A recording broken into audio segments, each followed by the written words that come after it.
Good morning, friends.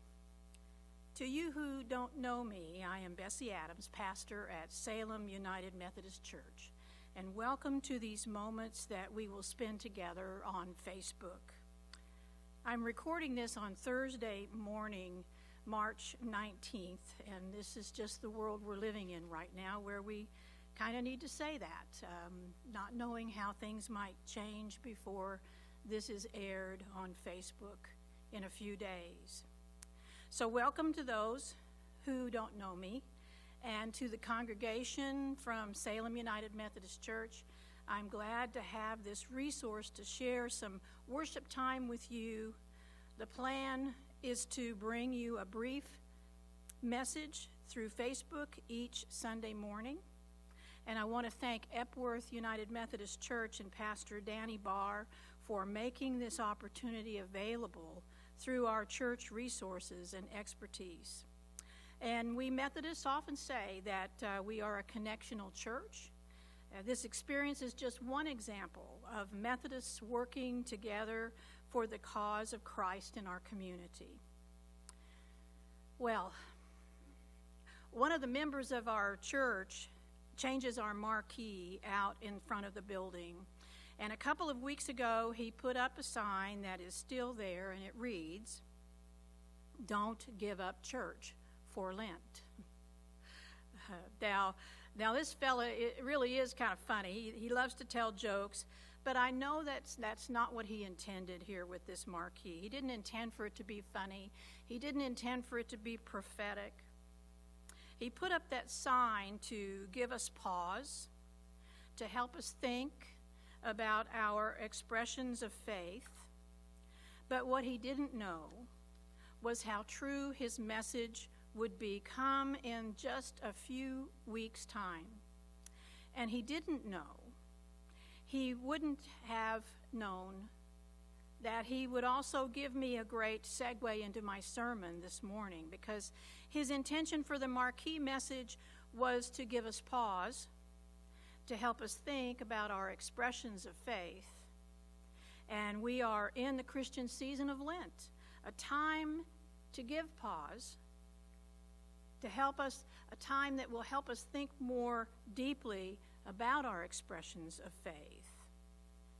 And so I want to thank him for his unintended help for me this morning. And this is the fourth Sunday of Lent. Our season of Lent at Salem United Methodist Church has been in reviewing the history of God's relationships with Israel in the Old Testament. And the first Sunday of Lent, we read about the first couple's disobedience, the choices made that moved Adam and Eve outside of God's intention for their lives in Genesis chapter 2 and 3. And we asked the question on that first Sunday of Lent, do our decisions, our actions, turn us toward God or away from God? And the second Sunday of Lent, we jumped ahead to Genesis chapter 12, skipping over more disobedience, more rebellion against God, the spread of sin dominating the story of God's people from Genesis chapter 2 and 3 until we reach chapter 12, when finally God said, I'm going to focus on just one person. He'd kind of had it with the whole group, the whole nation. So he began to focus on one person, and he chose Abram, creating a crossroads moment for this individual person's life, Abram's life. God gave Abram a choice that would affect all of Abram's descendants. And so we asked ourselves the question on that second Sunday of Lent, what are our crossroad moments with God? How have our choices affected our family, our children, our grandchildren, our descendants? And are we standing at a crossroads now? And we realized that we too are the descendants of Abram, later to be known as Abraham. We are the descendants of Abraham, the one who said yes to God and received the promises of God for Abram's descendants, you and me today.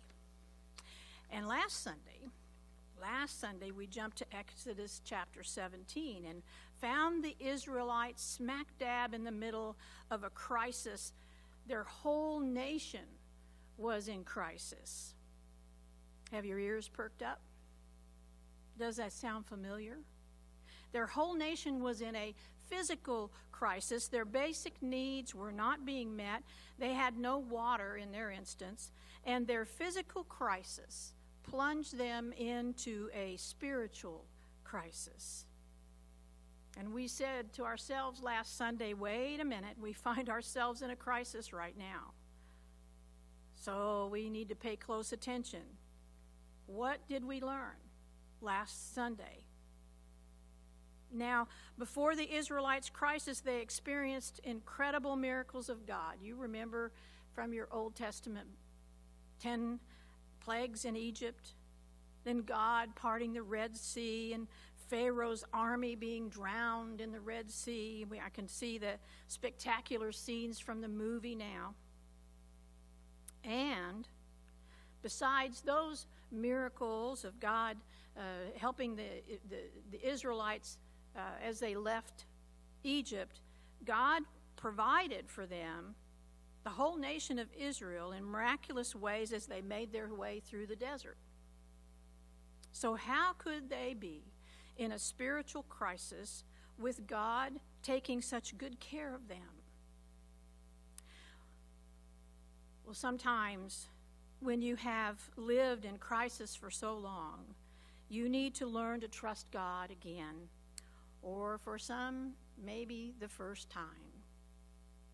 But I want you to take note here. God always gave them what they needed. He never abandoned them. And so we learned in the unusual season of Lent that we're in to pay more attention to our experiences with God, to claim those experiences, never forget those experiences. God never abandons us. And now today, we're in 1 Samuel chapter 16 and 1 through 13. And God reveals to us that he looks past our appearances. He looks past some of the things that we do, mistakes that we make. He looks on the heart. So listen to what God tells a religious leader named Samuel to do, and what happens when Samuel follows God's plan. In the reading of 1 Samuel chapter 16, verses 1 through 13. The Lord said to Samuel, "How long will you mourn for Saul, since I have rejected him as king over Israel? Fill your horn with oil and be on your way. I am sending you to Jesse of Bethlehem. I have chosen one of his sons to be king." But Samuel said, "How can I go? Saul will hear about it and kill me." And the Lord said, "Take a heifer with you and say, 'I have come to sacrifice to the Lord.' Invite Jesse to the sacrifice, and I will show you what to do. You are to anoint for me the one I dictate." Samuel said did what the Lord said. And when he arrived at Bethlehem, the elders of the town trembled when they met him. They asked, "Do you come in peace?" And Samuel replied, "Yes, in peace. I have come to sacrifice to the Lord. Consecrate yourselves and come to the sacrifice with me." And then he consecrated Jesse and his sons and invited them to the sacrifice. And when they arrived, Samuel saw Eliab and thought, "Surely the Lord's anointed stands here before the Lord." But when the Lord said to Samuel, "Do not consider his appearance at his height, for I have rejected him. The Lord does not look at the things man looks at. Man looks at the outward appearance, but the Lord looks at the heart." Then Jesse called Abinadab and had him pass in front of Samuel. But Samuel said, "The Lord has not chosen this one either." Jesse then had Shammah pass by, but Samuel said, "Nor has the Lord chosen this one." Jesse had 7 of his sons pass before Samuel, but Samuel said to him, "The Lord has not chosen these." And so he asked Jesse, "Are these all the sons you have?" "There is still the youngest," Jesse answered, "but he is tending the sheep."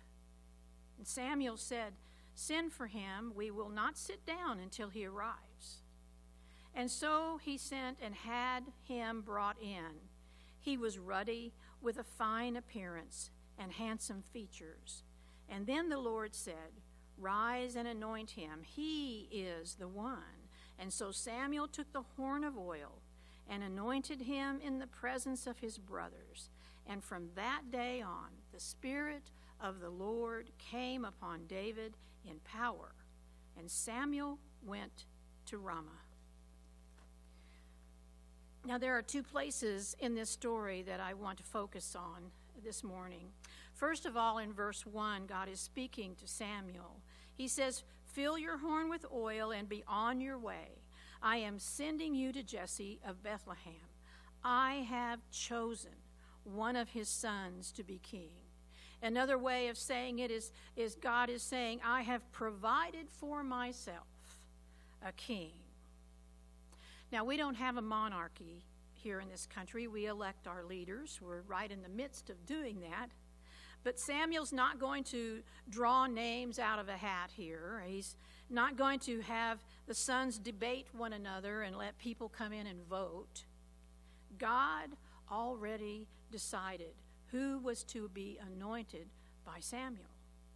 And this word anointed means to use some oil as a sign of God's favor. And oftentimes they would put the oil on a person's head. And we use oil most often today to anoint someone who is sick. And it's a sign of God's favor. And so when Samuel saw Jesse's oldest son, he was a fine-looking man, Samuel jumped to conclusions. "Surely this is the Lord's anointed," he said. But God says in verse 7b, "The Lord does not look at the things that man looks at. Man looks at outward appearance, but the Lord looks at the heart." Man meaning people. People look at the outward appearance, don't they? But the Lord looks at the heart. And this is our second focus for this passage. Boy, don't you know, some of us would stay out of trouble a little bit better if we looked at the heart of a person instead of their appearance. You've heard the sayings, you can't judge a book by its cover, and looks are deceiving. But think about it. We let the eyes dictate the first reaction to someone new in our life.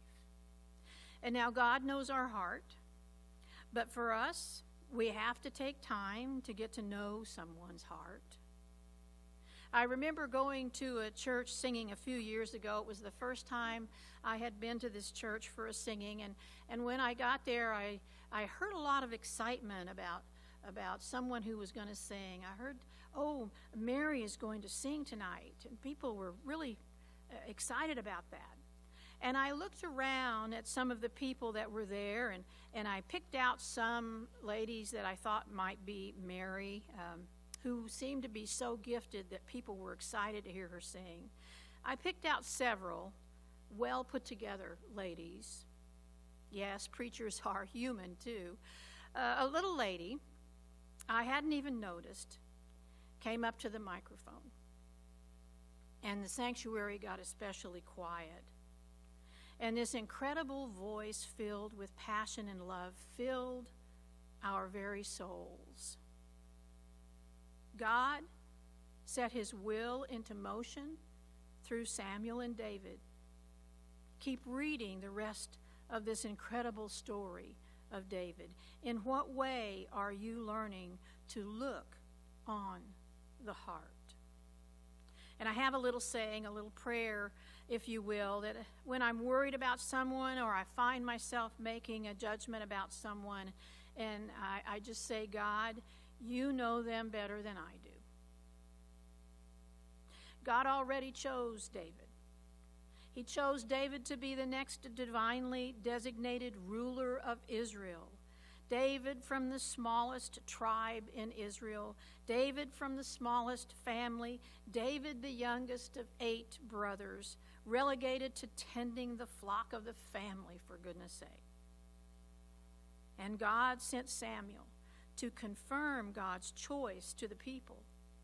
David, when you read the rest of his story, he was not perfect. David's life was not an easy life. And so as you go through this coming week, with our world around us changing so rapidly, it made my head spin. I was in a meeting yesterday and I had to say, stop, enough. Let me process this much. A world changing so fast, needs changing so quickly. It makes my head spin. Remember that God knows you better than you know yourself, because God looks at your heart. And don't be too quick to judge others by their appearance, for God looks on their heart as well. Let us pray. So, Father of us all, we are glad that you look upon the surface or beyond the surface, and you see our hearts. So help us to slow down our judgments before we rush to speak, before we rush to act. And we know, oh God, that Jesus is our example, always calm. Calm is the antidote for anxiety and fear. And Father, in these challenging weeks ahead, send us opportunities to share. Share your comfort with those who are scared. Share your peace with those who are frustrated. Share your strength for families as they care for one another. Share your provision for those in need. Share your joy in unexpected blessings. And share the love of Christ, who taught us to pray, saying, Our Father, who art in heaven, hallowed be thy name. Thy kingdom come, thy will be done on earth as it is in heaven. Give us this day our daily bread, and forgive us our trespasses, as we forgive those who trespass against us.